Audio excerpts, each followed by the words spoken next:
Abelhas nativas. A polinização de muitas espécies vegetais depende do trabalho delas.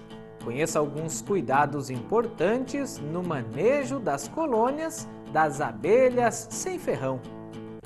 Produção de pitaia. Na Dica Epagre, veja como a adubação verde é importante no preparo do solo para a implantação de um novo pomar.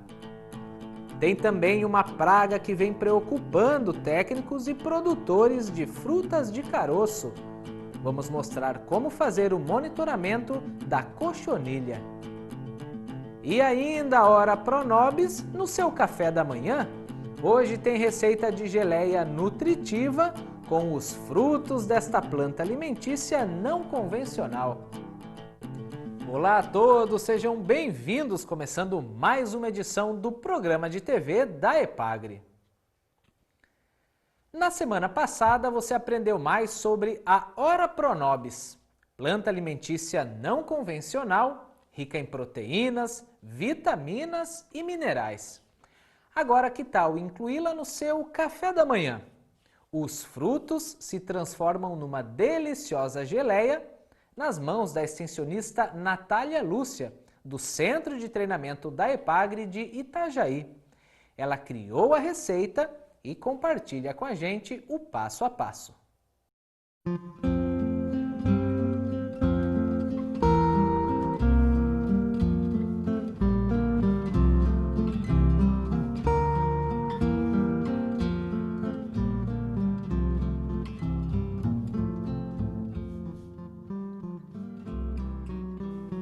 O amadurecimento dos frutos da Ora Pronobis ocorre no inverno, época ideal para o preparo de geleia.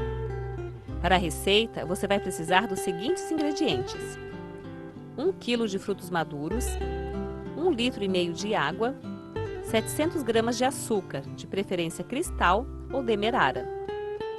Usando luva, faça a higienização retirando os espinhos dos frutos. Tome cuidado para não se ferir. Caso preferir, parta os frutos ao meio para retirar as sementes. Numa panela, coloque a água para aquecer. Quando ferver, acrescente os frutos e cozinhe por alguns minutos. Retire do fogo e passe no liquidificador.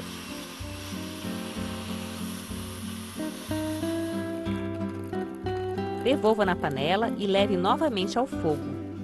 Quando voltar a ferver, junte o açúcar, mexa de vez em quando e controle o fogo até que dê o ponto.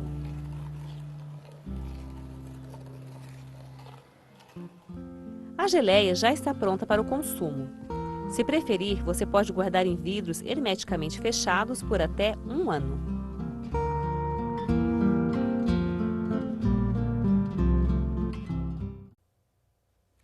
E olha, você pode optar em retirar ou deixar as sementes do fruto na geleia. Afinal, as sementes guardam boa parte das propriedades nutricionais. E a título de informação, as pesquisas com Ora Pronobis na Estação Experimental de Itajaí iniciaram há cerca de 10 anos. E a equipe de lá considera uma planta do futuro, justamente por ser tão nutritiva. Além de alto teor de proteínas, ela tem muitas fibras, vitaminas A, B e C, além de minerais como cálcio, ferro, fósforo e magnésio. Em Santa Catarina, o cultivo comercial da pitaia teve início em 2010. O estado já é o segundo maior produtor brasileiro. O sucesso da atividade se deve muito às boas tecnologias de produção e, claro, organização da cadeia produtiva. O sul catarinense é a maior região produtora dessa fruta exótica e tão apreciada pelos consumidores. É de lá que vem uma valiosa dica que mostra os cuidados na implantação de um novo pomar. Quem nos enviou o vídeo foi o extensionista rural Ricardo Santana, do município de Maracajá.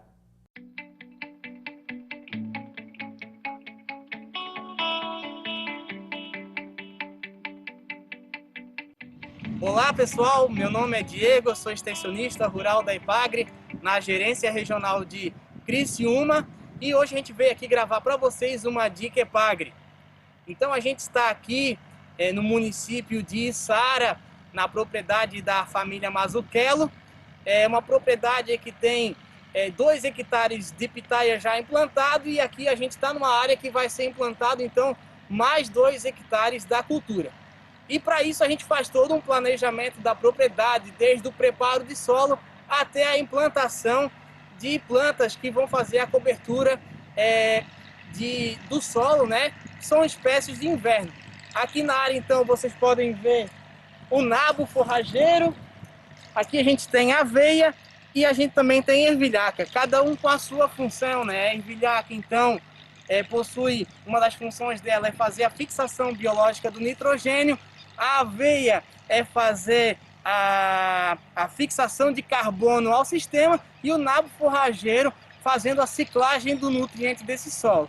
Então aqui a gente está fazendo uma prática com a família, né, com a rolagem desses adubos de inverno, e aqui posteriormente vão ser colocados os palanques, né, e depois vai ser feito então o plantio das estacas de pitaia. Então uma propriedade que foi muito bem pensada, muito bem planejada para receber a cultura a campo.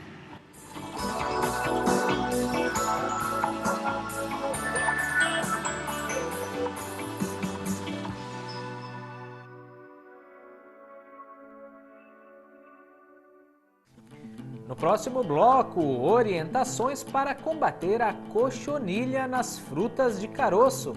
Vamos falar da praga conhecida como piolho de São José. E ainda hoje, abelhas nativas em alta no mercado. Mel saboroso chama a atenção de produtores e consumidores. Depois do intervalo, voltamos em seguida.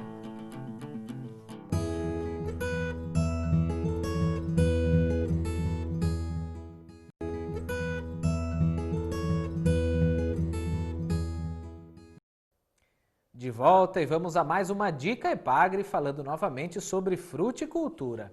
Uma praga vem causando danos na produção das frutíferas de caroço, como o pessegueiro e a ameixeira.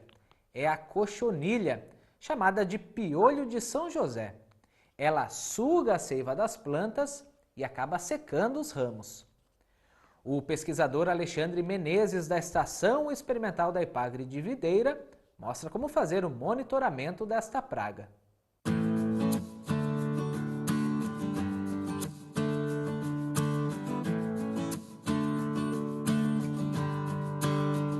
Olá, meu nome é Alexandre Menezes, eu sou pesquisador entomologista da Estação Experimental da Epagre de Videira, e a Dica Epagre de hoje é a respeito da cochonilha piolho de São José.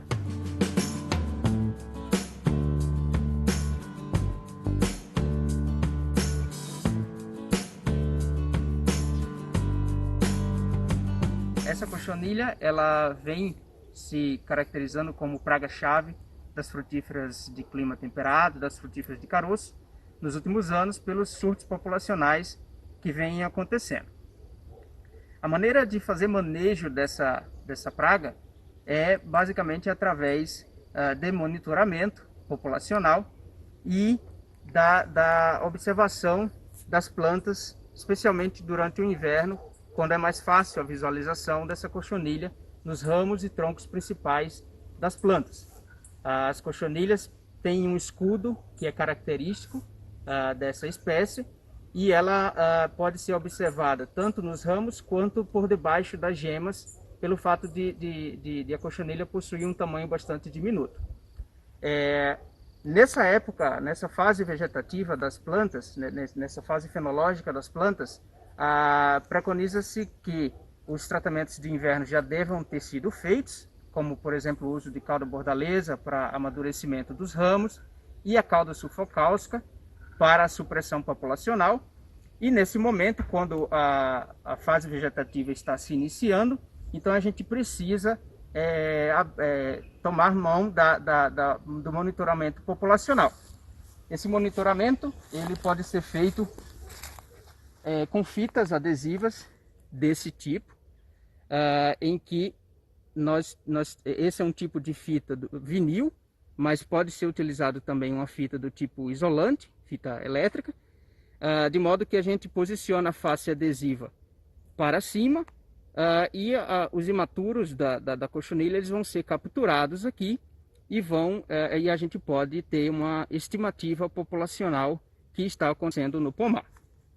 Então, com essa estimativa populacional, a gente vai posicionar as nossas medidas de manejo, especialmente controle químico, de modo racional e de modo mais sustentável, uma vez que nas frutíferas de caroço, ameixeira, pessegueiro, nectarineira, por exemplo, a quantidade de produtos disponíveis aos produtores é uma quantidade bastante limitada e, portanto, o manejo integrado, ou seja, a utilização de diferentes ferramentas, ela é fundamental para que o produtor tenha sucesso no manejo dessa cochonilha.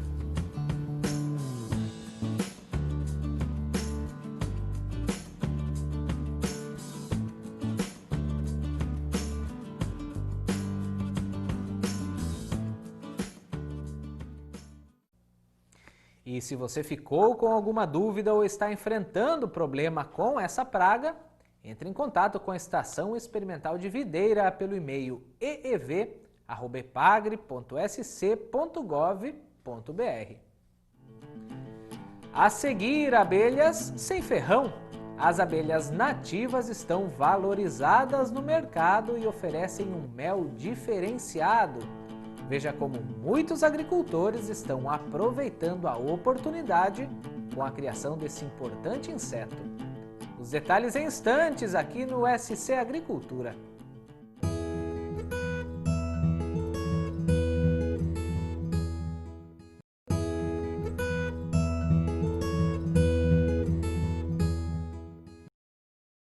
Mandaçaia, Jataí, Uruçu, Irapuá. Esses são alguns nomes de abelhas nativas, aquelas sem ferrão. O Brasil possui dezenas de espécies e em cada região elas são conhecidas por nomes populares.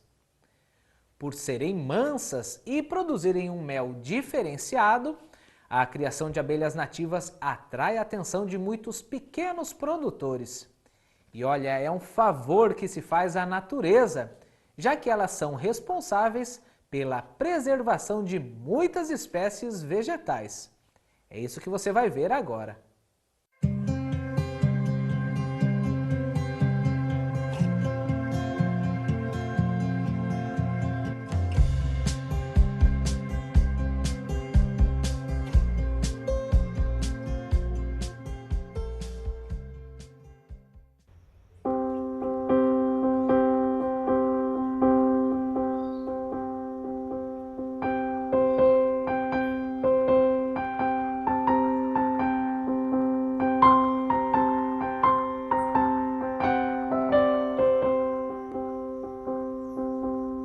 As abelhas nativas também são conhecidas por abelhas indígenas ou abelhas sem ferrão.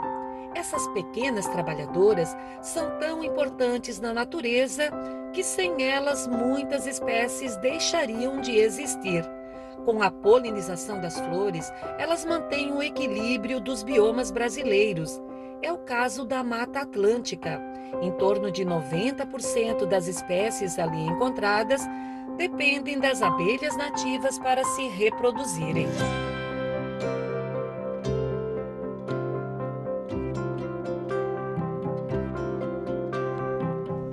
As espécies de abelhas nativas possuem tamanhos, cores, formas e hábitos diferentes. Elas são divididas em duas grandes tribos, a Trigonine e a Meliponine.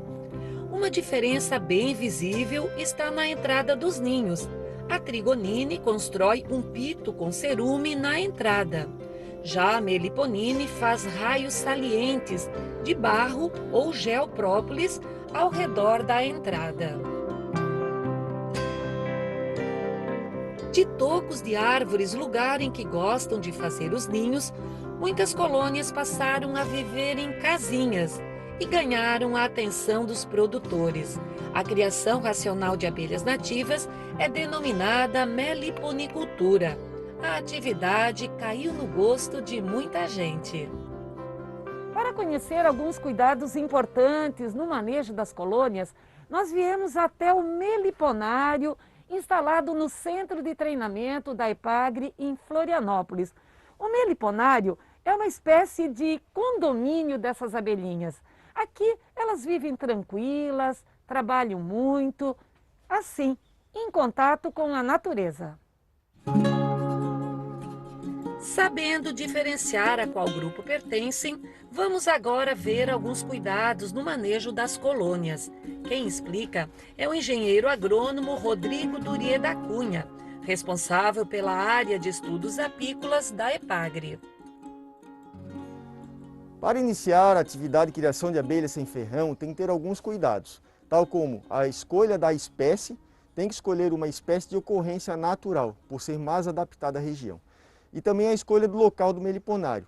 Tem que ser um local com umidade e sombreamento adequados, evitar local com vento predominante e também tem que ser um local com boas floradas no entorno, para essas abelhas poderem se alimentar. Nos períodos de pouca floradas e no inverno, tem que fazer uma complementação alimentar para essas abelhas. Tem que cuidar também alguns cuidados com sanidade. E mantendo a termorregulação, essa abelha torna-se mais saudável e mais resistente. É recomendado, no mínimo, uma espessura da caixa, madeira com 3,5 cm. E também não deve ser utilizado mel com procedência duvidosa ou pólen com procedência duvidosa.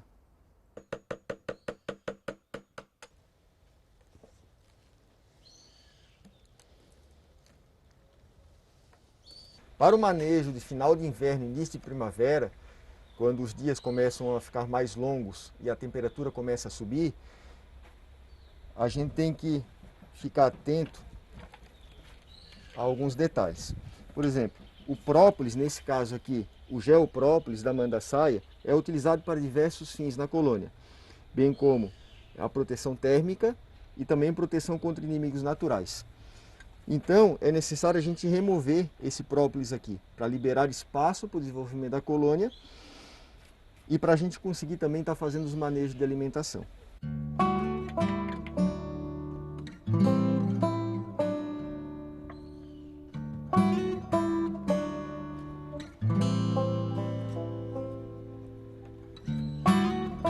Outra prática que deve ser feita na saída do inverno, início da primavera, é a remoção da cera ressecada. É importante retirar essa cera ressecada, que dificilmente ela irá utilizar ainda essa cera.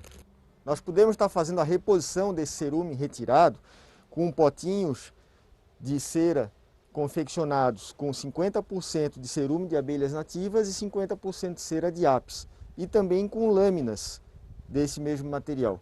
A gente pode estar colocando então na colônia, pois há um gasto de energia muito grande para a fabricação do cerume. Então isso aqui vai facilitar o desenvolvimento da abelha. Um potinho, a gente pode colocar nesse potinho também, utilizar para colocar o alimento energético.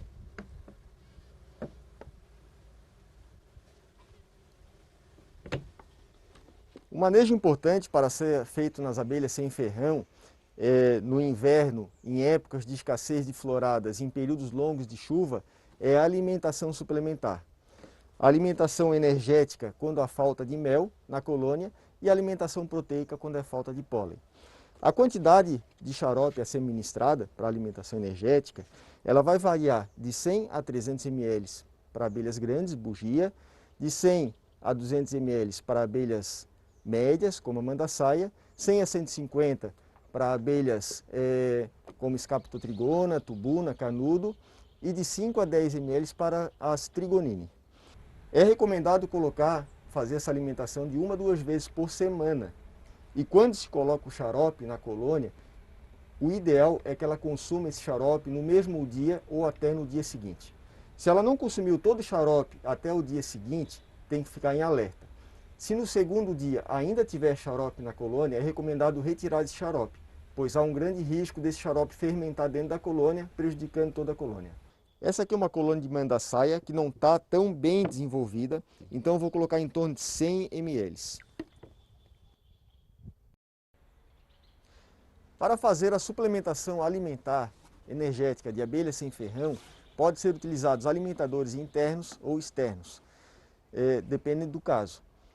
Eu vou mostrar aqui para vocês como se faz um alimentador interno utilizando uma garrafa PET. Vocês já viram anteriormente a gente utilizando um alimentador interno também confeccionado com cera, com cerume de abelhas nativas e cera de apis.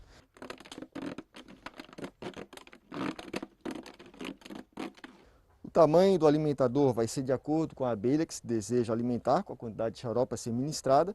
E é importante lixar a parte interna do alimentador também, para a abelha conseguir se aderir à superfície do alimentador. É importante também, quando for utilizar na colônia, colocar alguns gravetos dentro do alimentador para as abelhas não se afogarem no xarope.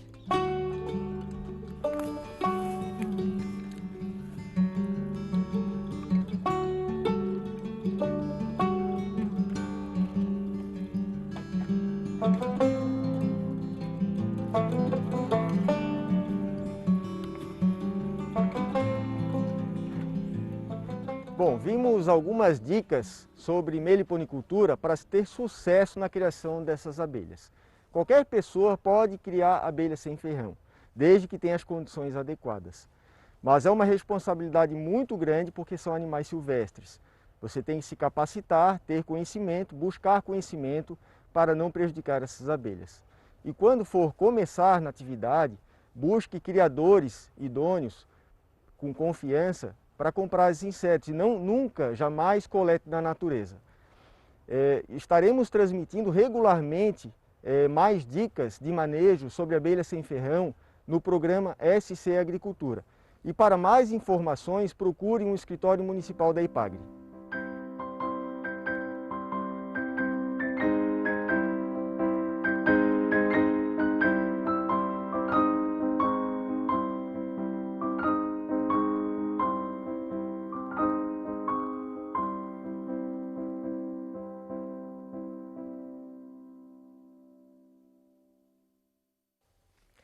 Esse projeto de meliponicultura com foco na preservação ambiental e segurança alimentar é um dos vencedores do Prêmio Expressão de Ecologia deste ano.